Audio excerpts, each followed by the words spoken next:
The House of Judgement by Oscar Wilde. And there was silence in the house of judgment, and the man came naked before God.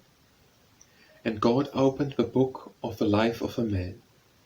And God said to the man, Thy life hath been evil, and thou hast shown cruelty to those who were in need of succour, and to those who lacked help thou hast been bitter and hard of heart. The poor called to thee, and thou didst not hearken, and thine ears were closed to the cry of my afflicted. The inheritance of the fatherless thou didst take unto thyself, and thou didst send the foxes into the vineyard of thy neighbour's field. Thou didst take the bread of the children, and give it to the dogs to eat, and my lepers, who lived in the marshes, and were at peace and praised me, thou didst drive forth unto the highways, and on mine earth, out of which I made thee, thou didst spill innocent blood. And the man made answer and said, Even so did I. And again God opened the book of the life of the man, and God said to the man, Thy life hath been evil, and the beauty I have shown thou hast sought for, and the good I have hidden thou didst pass by. The walls of thy chamber were painted with images, and from the bed fine ebonitions thou didst rise up to the sound of flutes. Thou didst build 7 altars to the sins I have suffered, and didst eat of a thing that may not be eaten, and the purple of thy raiment was broidered with the 3 signs of shame. Thine idols were neither of gold nor of silver that endure, but of flesh that dieth. Thou didst stain their hair with perfumes, and put pomegranates in their hands. Thou didst stain their feet with saffron, and spread carpets before them. With antimony thou didst stain their eyelids, and their bodies thou didst smell with myrrh. Thou didst bow thyself to the ground before them, and the thrones of thine idols were set in the sun. Thou didst show to the sun thy shame, and to the moon thy madness.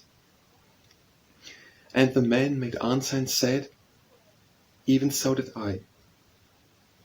And the 3rd time God opened the book of the life of a man, and God said to the man, Evil hath been thy life, and with evil didst thou requite good, and with wrongdoing kindness. The hands that feed thee thou didst wound, and the breasts that gave thee suck thou didst despise. He who came to thee with water went away thirsting, and the outlawed men who hid thee in their tents at night thou didst betray before them. Thine enemy who spared thee thou didst snare in an ambush, and the friend who walked with thee thou didst sell for a price. And to those who brought thee love thou didst ever give lust in thy turn. And the man made answer and said, Even so did I. And God closed the book of the life of a man and said, Surely I will send thee into hell. Even into hell will I send thee. And the man cried out, Thou canst not. And God said to the man, Wherefore can I not send thee to hell, and for what a reason? Because in hell have I always lived, answered the man. And after a space God spake and said to the man, Seeing that I may not send thee into hell, surely I will send thee unto heaven, even unto heaven will I send thee. And the man cried out, Thou canst not. And God said to the man, Wherefore can I not send thee unto heaven, and for what reason? Because never, and in no place, have I been able to imagine it, answered the man. And there was silence in the house of judgment.